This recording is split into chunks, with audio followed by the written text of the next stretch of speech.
उल्टा वृक्ष है।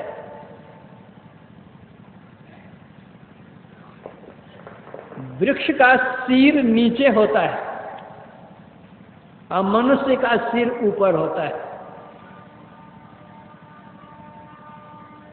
वृक्ष नीचे से भोजन लेता है और मनुष्य ऊपर से भोजन लेता है। वृक्ष के ऊपर भाग में छिलका होता है, उसके नीचे भाग में उसका गुद्दा होता है, उसके नीचे में लकड़ी होती है। मनुष्य शरीर के ऊपरी भाग में चमड़ा होता है, उसके नीचे भाग में मांस होता है, उसके नीचे भाग में हड्डी होती है। वृक्ष के समूचे शरीर में रस भरा हुआ होता है, मनुष्य के संपूर्ण शरीर में रक्त भरा हुआ होता है। वृक्ष के किसी भाग में आप अस्त्र शस्त्र से आघात कर दीजिए, उससे पानी चूने लगेगा, रस चूने लग जाएगा। मनुष्य शरीर के भी किसी भाग में अस्त्र शस्त्र से आप आघात कर दीजिए, रक्त चूने लग जाएगा। वृक्ष में इतने पत्ते होते हैं जिसकी गणना आप नहीं कर सकते हैं। मनुष्य शरीर में इतने रोए होते हैं जिसकी गणना आप नहीं कर सकते हैं। जैसे हम सांस लेते हैं और छोड़ते हैं, उसी तरह वृक्ष भी सांस लेता है और छोड़ता है। जैसे हम सुखी और दुखी होते हैं, वृक्ष भी सुखी और दुखी होता है। वृक्ष के नीचे जाकर कोई पखाना कर दे, पेशाब कर दे तो वो दुखी होता है, डाल तोड़ दे दुखी होता है। लेकिन कोई जल डाल दे उसकी जड़ में, वो सुखी होता है। हमको भी कोई कटु वचन कहता है तो दुखी हम होते हैं, आदर सत्कार करता है, खिलाता पिलाता तो हम भी सुखी होते हैं।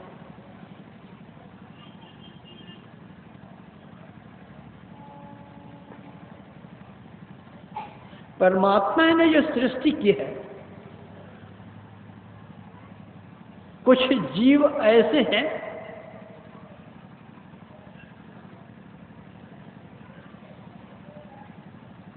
जो ऊर्ध्वमुखी होते हैं, कोई मध्यमुखी होते हैं और कोई अधोमुखी होते हैं। जो वृक्ष है वह अधोमुखी है, वह नीचे से भोजन लेता है। और जो पशु पक्षी हैं वे मध्यमुखी हैं, आमने सामने से इस तरह भोजन लेते हैं। और जो मनुष्य है वह ऊपर से भोजन लेता है, वह ऊर्ध्वमुखी है। इसलिए ऊर्ध्वमुखी होने की कला या ऊर्ध्वमुखी होने का काम मनुष्य से ही हो सकता है, दूसरे शरीर से नहीं हो सकता है। अभी हम लोग बहिर्मुखी हैं, बहिर्मुखी से अंतर्मुखी कैसे होंगे यह संत मत बतलाता है।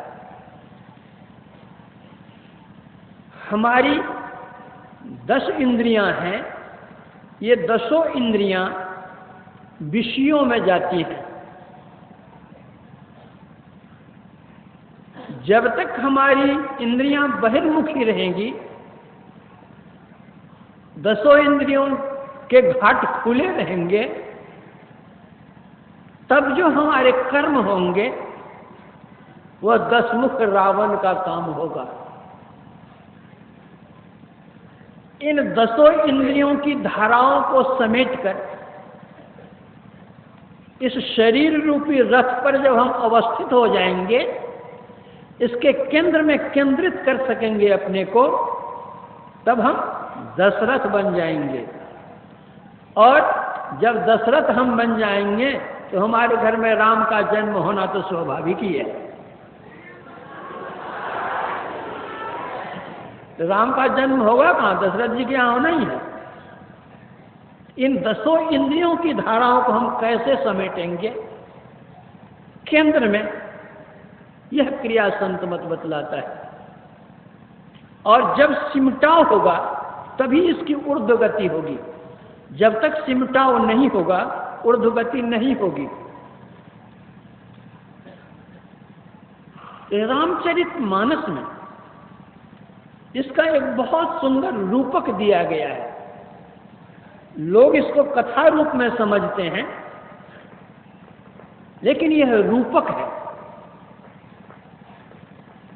क्या है? मर्यादा पुरुषोत्तम भगवान श्री राम उनके अंग संग साथ छाया की तरह रहने वाले लक्ष्मण जी थे। लंकापुरी में युद्ध होता है, रावण का युद्ध होता है, मेघनाद लक्ष्मण का युद्ध होता है।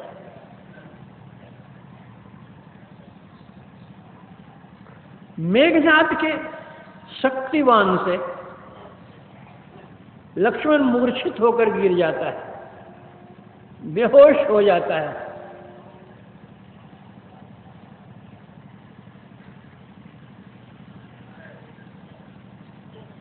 भगवान राम निकट में हैं, लेकिन लक्ष्मण को इसकी सुधि नहीं है कि राम हमारे निकट है। राम बेचारे भी दुखी हैं अपने भाई की उस अवस्था को देखकर, और कहते हैं जो जनता बन बंद बिछो, पिता वचन मानतो नहीं वो। विलाप करते हैं, दुखी होते हैं, वे रोते हैं। लेकिन रोने धोने से क्या हुआ? कुछ उपाय करना होगा। क्या उपाय किया गया? लंका से सुखेन नाम के वैद्य को बुलाया गया। वैद्य ने लक्ष्मण जी को देखा, उनके शरीर में बाण लगे हुए थे, जहां तक पड़े हुए हैं बेहोश।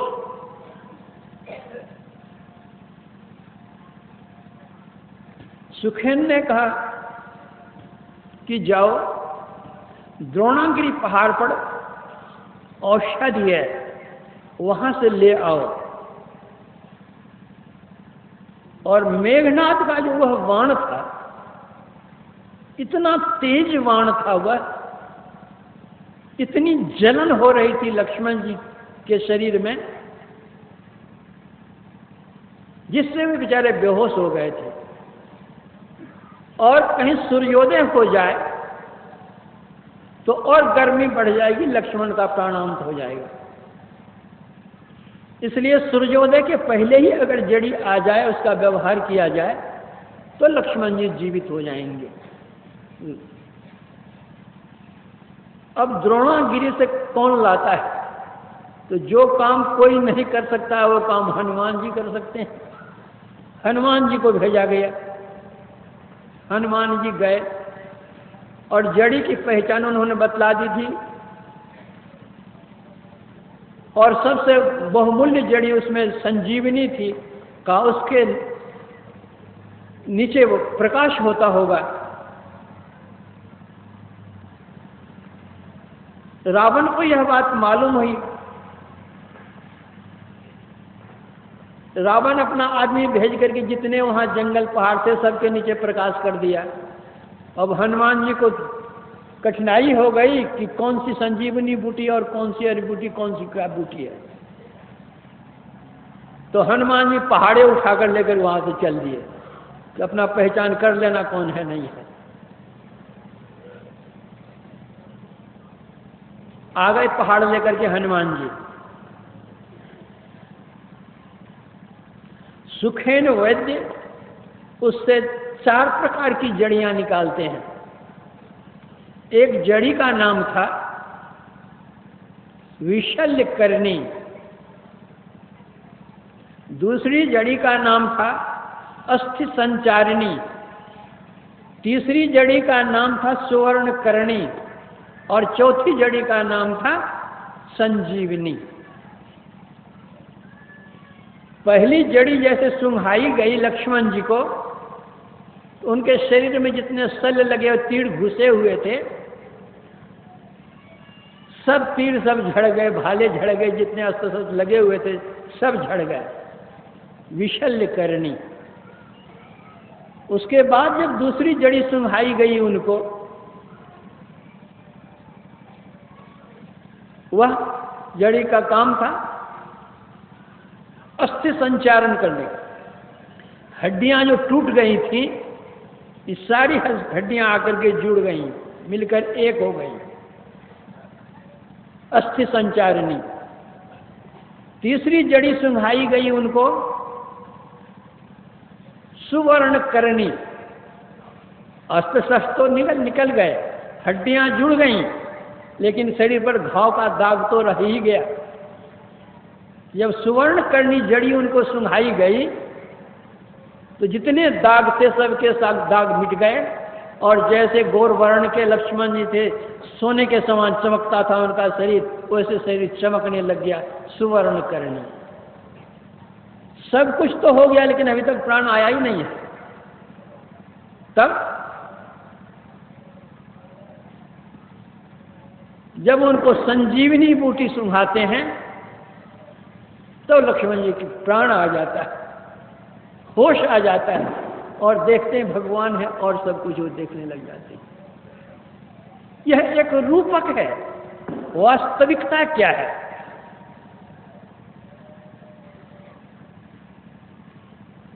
हरदम प्रभु रहे संग, कबहु भव दुख न टरे, भव दुख गुरु दे टारि सकल जय जयति करे। राम हमारे साथ हैं, लेकिन यह जीव रूप लक्ष्मण मूर्छित अवस्था में शरीर में पड़ा हुआ है। इसको ज्ञान ही नहीं है कि हमारे बगल में राम खड़े हैं, कुछ पता नहीं है। तब सद्गुरु वैद्य वचन विश्वासा, संयम यह न विषय कई आशा, रघुपति भगति सजीवन मूरी, अनुपान श्रद्धा मति पूरी, ऐ विधि भलई सो रोग न साही, नाही तो कोटि जतन नहीं जाए। जो सद्गुरु रूप वैद्य आते हैं वे हमको जड़ी देते हैं, उस जड़ी का व्यवहार हम करते हैं, तब क्या होता है? लंका के सुखैन वैद्य ने 4 प्रकार की जड़ियां दी थी, तो संत मत के जो हमारे गुरु हैं वे भी 4 प्रकार की जड़ियां हमको देते हैं। एक जड़ी का नाम है मानस जप, दूसरा का नाम है मानस ध्यान, तीसरा का नाम है दृष्टि साधन, और चौथा का नाम है नादानुसंधान।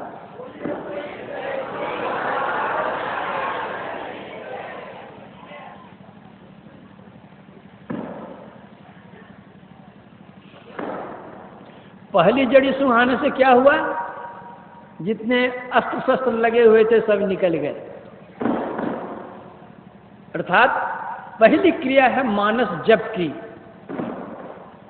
मानस जप क्या है? गुरु जाप जपन साचो तप, बहुत बड़ी तपस्या है। जितने मन के विचार हैं वे सारे विचारों को छोड़ करके, सारे विचारों को हटा करके केवल एक जप में लगाया जाता है।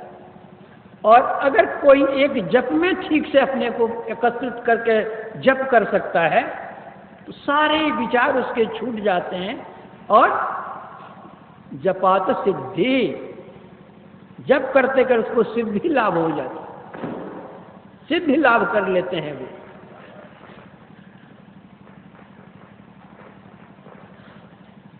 यह आरंभिक साधना है।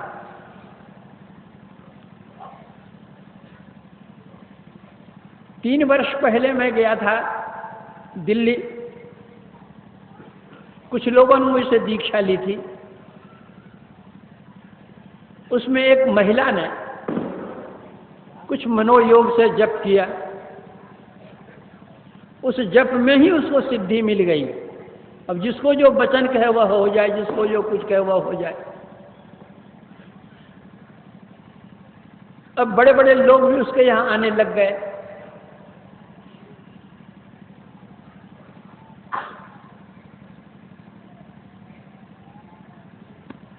जैसे जैसे लोगों की वृद्धि हुई, इसके मन में और कुछ अहंकार भी बढ़ता गया, उतने लोगों से पूजा होने लग गई।